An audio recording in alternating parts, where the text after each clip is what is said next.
பணம் வீடு தேடி வர பரிகாரம் என்ன? சில பேர்த்துக்கு திடீர்னு வேலை போகும். சில பேர் நோய் பாதிப்பிலிருந்து ஆளாகி மருத்துவத்துக்காக லட்சக்கணக்கில் செலவு செய்வாங்க. ஏன் இப்படி கஷ்டம் வருது அப்படின்னு யோசிக்க முடியாத அளவுக்கு மாறி மாறி குடும்பத்தில் பிரச்சனை வந்துக்கிட்டே இருக்கும். கஷ்டங்கள் நீங்கிறதுக்கும் பிரச்சனைகள் முடிவுக்கு வர்றதுக்கும் நாம் சில பரிகாரங்களை செய்யணுங்க. பரிகாரங்களை நம்ம செய்யும்போது நம்பிக்கையோடு செஞ்சால் மட்டும்தான் அதனோட முழு பலன்களையும் நம்ம அனுபவிக்க முடியும். நீங்களும் செல்வ வளத்தோட வாழ முடியும். நாம் தெரிஞ்சோ தெரியாமலோ செய்யும் காரியங்கள் நமக்கு சில நேரங்களில் கஷ்டங்களை கொடுத்துடும். அந்த தவறுகளை திருத்திக் கொள்வதோடு பண வருமானத்திற்கு ஏற்ற பரிகாரங்கள் செய்யணுங்க. நமக்கு செல்வம் அதிகரிக்க அன்னை மகாலட்சுமியோட அருள் தேவை. அன்னை மகாலட்சுமிக்கு பிடித்தமான சில காரியங்களை நம்ம செஞ்சால் நமக்கு தடையில்லாமல் வருமானம் வருங்க. நம்ம பரிகாரம் செய்யறதுக்கு என்ன உகந்த நாள், அந்த பரிகாரத்தை எப்படி செய்யணும், அதுக்கான பலன்களை நம்ம முழுமையாக பெறதுக்கு நம்ம என்னென்னலாம் ஃபாலோ பண்ணணும் அப்படிங்கிறத பற்றி ஒரு முழுமையான தெளிவான ஒரு விளக்கத்தோட இந்த வீடியோவை நம்ம பார்க்க போகிறோம். அதுக்கு முன்னாடி நீங்கள் இன்னும் சேனலை சப்ஸ்கிரைப் பண்ணலைன்னா மறக்காமல் சப்ஸ்கிரைப் பண்ணிக்கோங்க. பக்கத்தில் இருக்கக்கூடிய ஆல் பெல் சிம்பலையும் ப்ரெஸ் பண்ணிக்கோங்க. இப்போ நம்ம வீடியோக்குள்ளே போகலாம் வாங்க.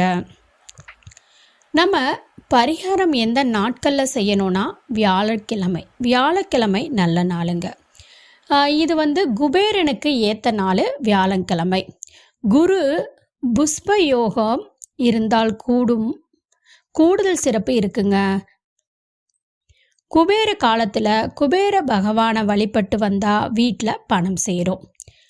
இப்போ இந்த குபேர பூஜையை எப்படி செய்யணும் அப்படிங்கிறத நம்ம தெரிஞ்சுக்கலாம்.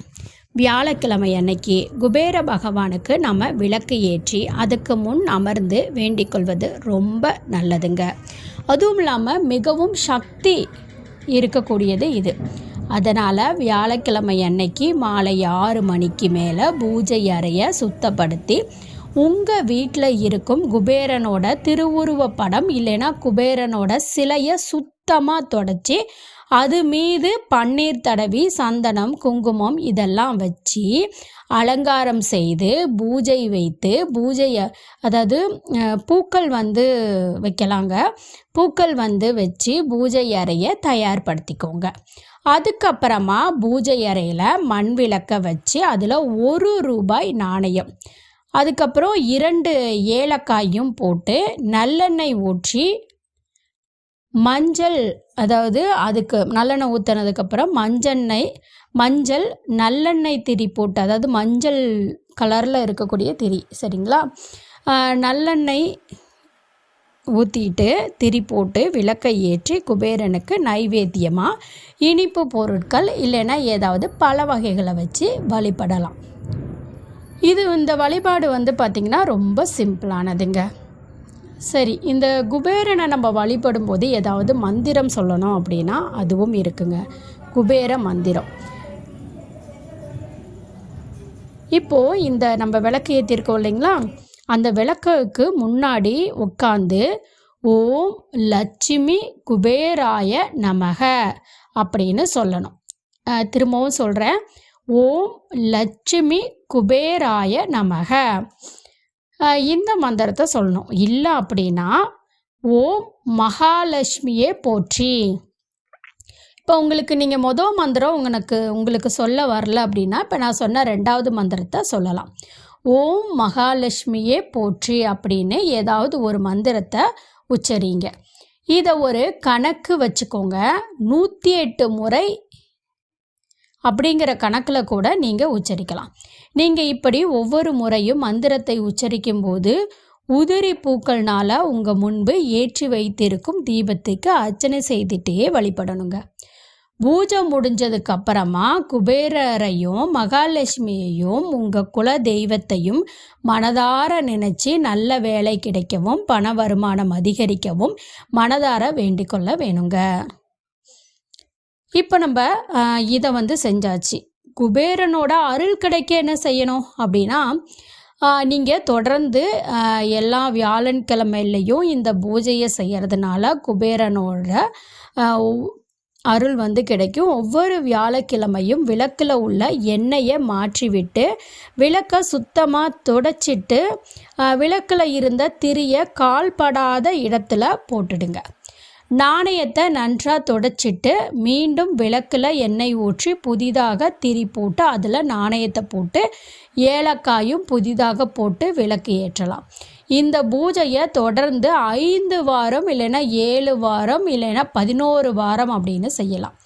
குறிப்பிட்ட காலம் வரும் வரை பூஜை செய்து முடித்ததும் அந்த நாணயத்தை நல்லா துடைச்சிட்டு மஞ்சள் குங்குமம் பொட்டு வச்சு இந்த பீராவில் வந்து பணம் வைக்கக்கூடிய இடத்துல வச்சிங்கன்னா குபேரனோட அருள்னால் உங்கள் வீட்டில் செல்வம் சேர்ந்துக்கிட்டே இருக்குங்க.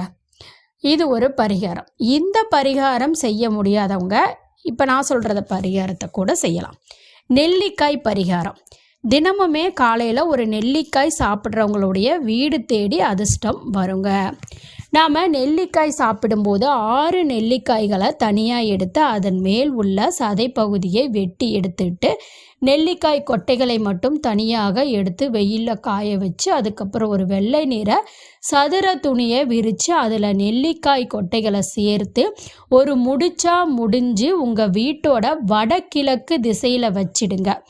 நீங்கள் இதை சரியாக செஞ்சு வச்சு விட்டுட்டிங்கன்னா மட்டும் போதுங்க. நிலையில்லாத உங்கள் வருமானம் நிலையானதாக மாறிடும். வருடத்திற்கு ஒரு முறை பழைய நெல்லிக்காய் கொட்டைகளை எடுத்து மனிதர்களின் கால்படாத இடத்துல போட்டுட்டு புதிய நெல்லிக்காய் கொட்டைகளை போட்டு முடிஞ்சுக்கோங்க. இன்னொன்று வந்து பண்ணலாம். இந்த வாசனை முடிச்சின்னு வந்து இதை சொல்லுவோம். பச்சை கற்பூரம், சோம்பு, ஏலக்காய் இதை 3ஐயுமே ஒரு மஞ்சள் துணியில் முடிச்சு கட்டி குபேர மூலையில் வச்சு தூபம் காண்பிச்சு வாங்க. லவங்கப்பட்டை குச்சியில் 10 ரூபாய் தாளை சுற்றி வைத்து அதை நம்மோட பணப்பெட்டியில் வச்சு வர பண வரவு அதிகமாகும். லவங்கப்பட்டையும் பண வரவை ஈர்க்கும் ஒன்றுங்க. புதினா இலையை பர்ஸில் வச்சு வரலாம். ஒவ்வொரு முறை பணத்தை வெளியே எடுக்கும் போதும் இலையை பார்த்து வர பணவரவு அதிகரிக்கும். 3 நாட்களுக்கு ஒரு முறை பர்ஸில் இருந்து புதினா இலையை மாற்றிடணுங்க. அடுத்ததாக வெந்தயங்க. வெந்தயத்துக்கு பணத்தை ஈர்க்கும் சக்தி இருக்குது. கண்ணாடி கிண்ணத்தில் வெந்தயத்தை போட்டு சமையல் அறையில் வடகிழக்கு மூலையில் வச்சு வர என்றுமே உணவுப் பொருட்களுக்கு குறைவு இருக்காது. வாரம் ஒரு முறை பழைய வெந்தயத்தை ஓடும் தண்ணீரில் போட்டுட்டு புதிதாக மாற்றி விடுங்க. அந்த மாதிரி ஓடும் தண்ணீர் இல்லாதவங்க நீங்கள் கால்படாத இடத்துல போட்டுடலாம். அடுத்ததாக வந்து இன்னொன்று வந்து வில்வ மரங்க. உங்களோட வீட்டில் பக்கத்து கோவில்களில் வில்வ மரம் இருந்துச்சுன்னா அதை திங்கக்கிழமையிலையும் வெள்ளிக்கிழமையிலையும் வாரந்தோறும் தவறாமல் 5 முறை சுற்றி வரணுங்க.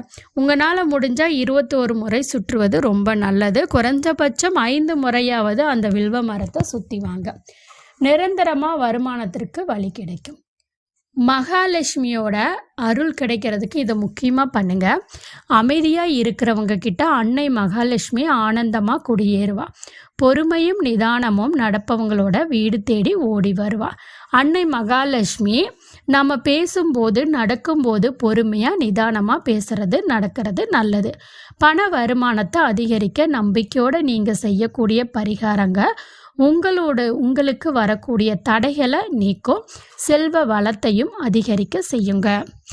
இதை நீங்கள் நம்பிக்கையோடு செய்யுங்க. உங்களுக்கு 100% வந்து அதுக்குரிய பலன்கள் அப்படிங்கிறது கிடைக்குங்க.